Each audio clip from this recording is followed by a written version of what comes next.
قبر انسان کے اعمال کا پہلا ٹھکانہ ہے۔ یہ خاموش مٹی کا بستر صرف ان کے لیے نرم ہے جنہوں نے زندگی میں کچھ خاص کام کیے، لیکن اگر یہ 3 کام مرنے سے پہلے نہ کیے گئے تو قبر محض اندھیری کوٹھری ہے جو ایک تنگ و تاریک عذاب گاہ بن جائے گی۔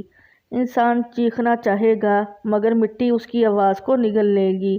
یہ 3 کام اگر مرنے سے پہلے نہ کیے تو قبر تمہیں چیخنے نہیں دے گی۔ جانتے ہو وہ 3 کام کون کون سے ہیں؟ بسم اللہ الرحمن الرحیم۔ السلام علیکم ورحمۃ اللہ وبرکاتہ۔ یہ 3 کام اگر مرنے سے پہلے نہ کیے تو قبر تمہیں چیخنے نہیں دے گی۔ محترم ناظرین، تصور کرو تمہاری سانسیں اکھڑ رہی ہیں، آنکھیں آسمان کی طرف پتھر آ رہی ہیں اور ارد گرد سب کچھ خاموش ہوتا جا رہا ہے۔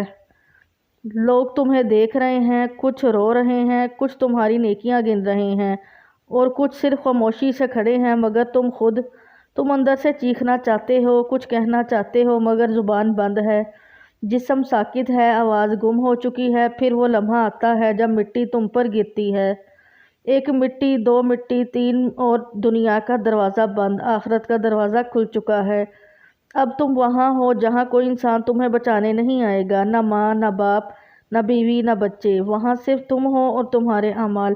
مگر ٹھہرو، کیا واقعی تم نے وہ سب کچھ کر لیا تھا جو مرنے سے پہلے کرنا ضروری تھا؟ کیا تم نے وہ کام کیے جن کے بغیر قبر صرف اندھیرا نہیں، ایک مسلسل عذاب بن جاتی ہے؟ کیا تم نے وہ 3 کام مکمل کر لیے جن کے بغیر قبر تمہیں چیخنے کا موقع تک نہیں دے گی؟ کیونکہ کچھ قبریں روشنی دیتی ہیں اور کچھ ایسی ہوتی ہیں جو اندر جاتے ہی سانسیں روک دیتی ہیں۔ تمہارا فیصلہ ان 3 کاموں پر ہے جنہیں اگر زندگی میں مکمل نہ کیا تو قبر میں صرف ندامت ہوگی، چیخ ہوگی اور وہ چیخ بھی سننے والا کوئی نہ ہوگا۔ رکو، ان 3 کاموں کو جاننے سے پہلے اپنے دل سے ایک سوال کرو، کیا تم واقعی مرنے کے بعد تنہائی کے لیے تیار ہو؟ 3 کام اگر مرنے سے پہلے نہ کیے تو قبر تمہیں چیخنے نہیں دے گی۔ میں سے پہلا کام، دل سے توبہ کرنا۔ موت سے پہلے کا سب سے بڑا عمل توبہ، یعنی گناہوں سے سچی معافی مانگنا، انسان کی روحانی زندگی کا وہ چراغ ہے جو اندھیروں کو روشن کرتا ہے۔ جب انسان اپنی خطاؤں کا اعتراف کرتا ہے، دل سے ندامت محسوس کرتا ہے، زبان سے معافی مانگتا ہے اور آئندہ نہ کرنے کا عہد کرتا ہے تو اللہ تعالیٰ کی رحمت اس پر یوں برستی ہے جیسے خشک زمین پر پہلی بارش۔ اللہ تعالیٰ نے بارہا قرآن مجید میں توبہ کی ترغیب دی ہے۔ اے نبی، کہہ دو کہ میرے بندوں جنہوں نے اپنی زبانوں پر زیادتی کی ہے، اللہ کی رحمت سے مایوس نہ ہو۔ بے شک اللہ سب گناہ معاف کر دیتا ہے، بے شک وہ بہت بخشنے والا بڑا مہربان ہے۔ یہ آیت ان لوگوں کے لیے امید کی کرن ہے جو ماضی کے بوجھ تلے دبے ہوئے ہیں۔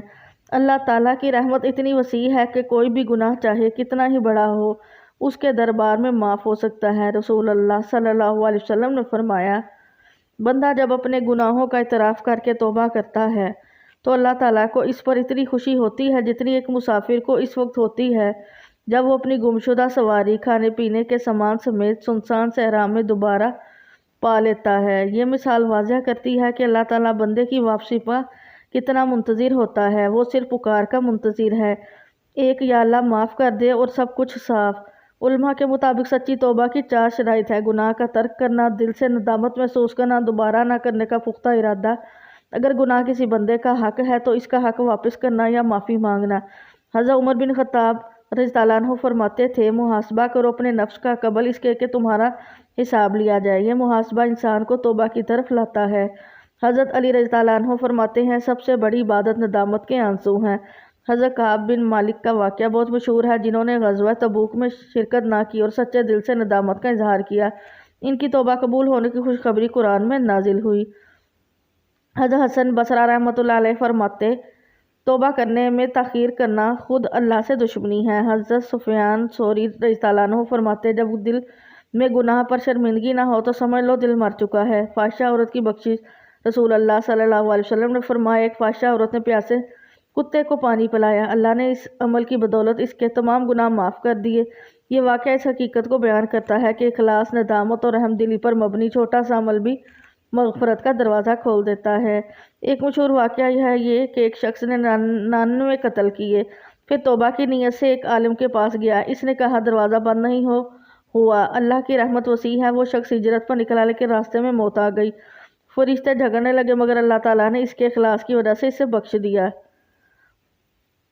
قبر ایک ایسا مقام ہے جہاں توبہ کا موقع نہیں۔ اگر دنیا میں توبہ نہ کی گئی تو قبر تنگ ہو جائے گی، ندامت کی آواز گونجے گی مگر کوئی سننے والا نہ ہوگا۔ حضرت عثمان غنی جب کسی قبر کے پاس کھڑے ہوتے تو اتنا روتے کہ داڑھی تر ہو جاتی۔ فرمایا کرتے، قبر آخرت کی پہلی منزل ہے، اگر یہ آسان ہوگی تو آگے سب آسان، ورنہ سب تباہی۔ صدقے دل سے توبہ وہ کنجی ہے جو بند دروازے کھول سکتی ہے۔ اگر توبہ نہ کی جائے تو قبر انسان کو بولنے، چیخنے اور معافی مانگنے کا موقع بھی نہیں دے گی۔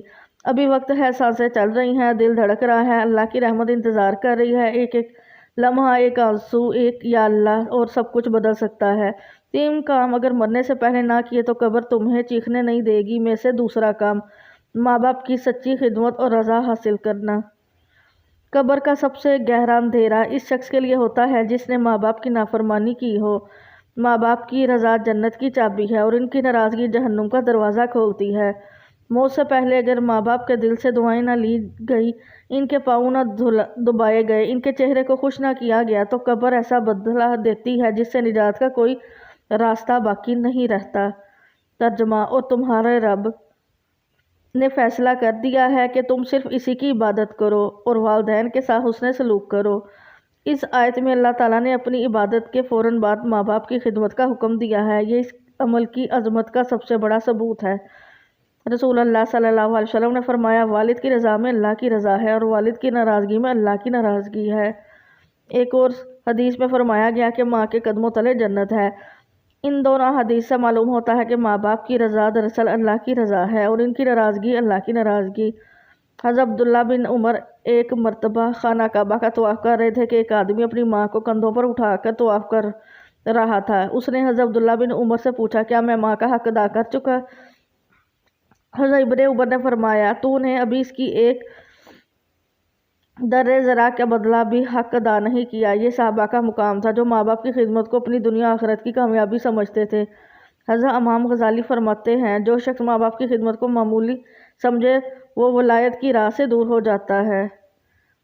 شیخ سعدی نے کہا، باپ کی دعا تقدیر بدل سکتی ہے اور ماں کی آہ زمین ہلا سکتی ہے۔ ایک نوجوان اپنی ماں سے بدتمیزی کرتا، اس نے بددعا دی، جا تیرا جنازہ میں نہ دیکھوں۔ چند روز بعد وہ ایسا بیمار ہوا کہ ماں کو دیکھتے ہی تڑپ جاتا۔ آخرکار اس کی موت ماں کی غیر موجودگی میں ہوئی۔ جب میت دفن کی گئی، قبر کھل گئی۔ جب تک ماں نے معافی نہ دی، قبر بند نہ ہوئی۔ ایک بدکار نوجوان جو ماں کو روز مارتا تھا، ایک دن ماں نے روتے ہوئے دعا دی، اے اللہ اگر یہ مجھے سچے دل سے معاف مانگے تو بخش دے۔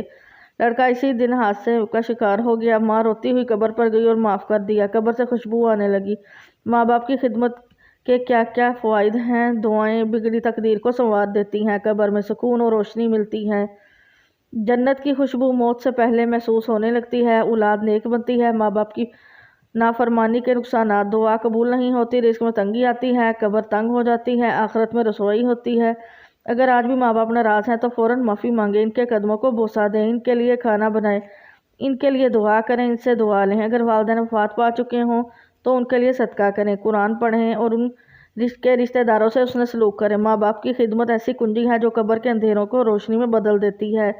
اگر یہ عمل مرنے سے پہلے نہ کیا گیا تو قبر کی تاریکی پکارے گی، جس نے ماں کے آنسو کی پرواہ نہ کی وہ آج میری چیخوں کا مستحق ہے۔ 3 کام اگر مرنے سے پہلے نہ کیے تو قبر تمہیں چیخنے نہیں دے گی۔ میں سے تیسرا کام، نماز کی پابندی اور خشوع و خضوع کے ساتھ ادائیگی۔ قبر وہ مقام ہے جہاں ہر انسان کو اس کے اعمال کی بنیاد پر یا تو راحت نصیب ہوتی ہے یا شدید عذاب، اور ان اعمال میں سب سے پہلا سوال جو انسان سے کیا جائے گا وہ نماز کا ہے۔ یہ نماز ہی ہے جو دین کا ستون ہے اور یہی نماز زندگی اور موت کے درمیان فرق کو واضح کرتی ہے۔ اگر کوئی شخص دنیا میں رہتے ہوئے نماز کی پابندی نہ کرے تو یاد رکھے قبر میں وہ زبان سے چیخنا چاہے گا مگر قبر کی تاریکیاں اس کے منہ پر قفل ڈال دیں گی۔ قرآن پاک میں اللہ تعالیٰ نے بے شمار مقامات پر نماز کا حکم دیا ہے۔ نماز قائم کرو میری یاد کے لیے۔ اللہ تعالیٰ نے نماز کو اپنی یاد کا ذریعہ قرار دیا ہے۔ جس دل میں اللہ کی یاد نہ ہو وہ دل سخت ہو جاتا ہے۔ بے شک نماز بے حیائی اور برے کاموں سے روکتی ہے۔ یہ آیت ہمیں بتاتی ہے کہ اگر نماز کو سچے دل سے ادا کیا جائے تو وہ برائیوں کا راستہ روک دیتی ہے۔ تباہی ہے ان نمازیوں کے لیے جو اپنی نماز سے غافل ہیں، یعنی صرف نماز پڑھ لینا کافی نہیں بلکہ توجہ، عاجزی اور اللہ کی حضوری کے ساتھ پڑھنی ضروری ہے۔ رسول اللہ صلی اللہ علیہ وسلم نے فرمایا، قیامت کے دن سب سے پہلے جس چیز کا حساب ہوگا وہ نماز ہے۔ اگر وہ درست ہو گئی تو باقی اعمال بھی درست ہوں گے، اور اگر وہ خراب ہوئی تو باقی سب اعمال بھی برباد ہوں گے۔ ایک اور حدیث میں ہے کہ نماز دین کا ستون ہے، جس نے اسے قائم رکھا اس نے دین کو قائم رکھا، اور جس نے اسے ترک کیا اس نے دین کو گرا دیا۔ رسول اللہ صلی اللہ علیہ وسلم نے ایک دن صحابہ کرام سے فرمایا، اگر تمہارے دروازے پر ایک نہر ہو اور تم روز 5 دفعہ اس میں نہاؤ تو کیا تم پر میل باقی رہے گا؟ صحابہ نے کہا، نہیں یا رسول اللہ۔ آپ صلی اللہ علیہ وسلم نے فرمایا، یہی مثال 5 وقت کی نمازی کی ہے، اللہ اس سے گناہوں کو مٹا دیتا ہے۔ حضرت علی رضی اللہ عنہ فرماتے تھے، جب نماز کا وقت ہوتا تو میرا رنگ بدل جاتا، میرا جسم کانپنے لگتا، کیونکہ میں جانتا تھا کہ اب میں رب کے سامنے کھڑا ہونے والا ہوں۔ حضرت عمر زخمی حالت میں بھی پوچھتے تھے، کیا میں نے فجر کی نماز پڑھ لی ہے؟ کیونکہ ان کے نزدیک نماز ہی سب کچھ تھی۔ حضرت امام حسن بصری رحمۃ اللہ علیہ فرماتے، نماز کے بغیر اللہ سے تعلق ویسا ہی ہے جیسے مردہ جسم سے جان نکل جائے۔ حضرت ابراہیم علیہ السلام بن ادم کہتے، جب بندہ اللہ کی حضوری میں کھڑا ہوتا ہے تو فرشتے اس کی توجہ دیکھتے ہیں، اگر دل حاضر ہو تو وہی نماز آسمان تک جاتی ہے ورنہ واپس پھینک دی جاتی ہے۔ ایک نوجوان جو 5 وقت کی نماز کو اہمیت نہیں دیتا تھا، ایک دن اچانک دل کا دورہ پڑنے سے فوت ہو گیا۔ جب اسے دفن کیا گیا تو قبر میں شور بلند ہوا۔ رات کو قبرستان کے محافظ نے خواب میں دیکھا کہ وہ نوجوان چیخ رہا تھا، کاش میں وقت پر نماز پڑھ لیا کرتا۔ ایک بزرگ کی وفات کے بعد جب ان کے بیٹے نے ان کی قبر پر قرآن خوانی کی تو قبر سے خوشبو محسوس ہوئی۔ بزرگ نے خواب میں آ کر فرمایا، میرے بیٹے، 5 وقت کی نماز نے مجھے قبر کے عذاب سے بچا لیا۔ نماز نہ پڑھنے کے نقصانات: اللہ کی رحمت سے دوری، دل کی سختی، رزق میں بے برکتی، قبر میں تنگی و تاریکی، قیامت میں چہرے کی سیاہی، نبی کریم صلی اللہ علیہ وسلم کی شفاعت سے محرومی۔ نماز پڑھنے کے فوائد: رب سے قربت، سکون قلب، گناہوں کی معافی، قبر میں روشنی، قیامت کے دن بخشش، شفاعت کا ذریعہ۔ اے انسان، اگر آج تک تم نماز سے غافل رہے ہو تو ابھی وقت ہے، وضو کرو، 2 رکعت ندامت کی نماز پڑھو، رب کے سامنے رہو اور نیت کرو کہ اب نماز کو کبھی ترک نہیں کرو گے۔ ہر اذان پر دل دھڑکنے لگے، ہر سجدہ آنکھوں کو نم کر دے اور ہر رکوع رب کی عظمت کا اعتراف ہو۔ یہی نماز اللہ انسان کو جنت تک لے جاتی ہے۔ نماز نہ صرف دین کا ستون ہے بلکہ قبر کی تاریکیوں میں روشنی اور عذاب میں نجات کی پہلی سیڑھی ہے۔ اگر موت سے پہلے اس فریضے کی ادائیگی نہ کی گئی تو قبر کی مٹی بھی چیخنے کی اجازت نہیں دے گی، وہ کہے گی، تو نے رب کی پکار کو زمین پر سنا ہی نہیں، اب میں تیری پکار کیسے سنوں؟ اللہ پاک سے یہی دعا ہے کہ اللہ پاک ہم سب کو 5 وقت کا نمازی بنا دے اور ہم سب پہ رحم و کرم فرمائے، آمین۔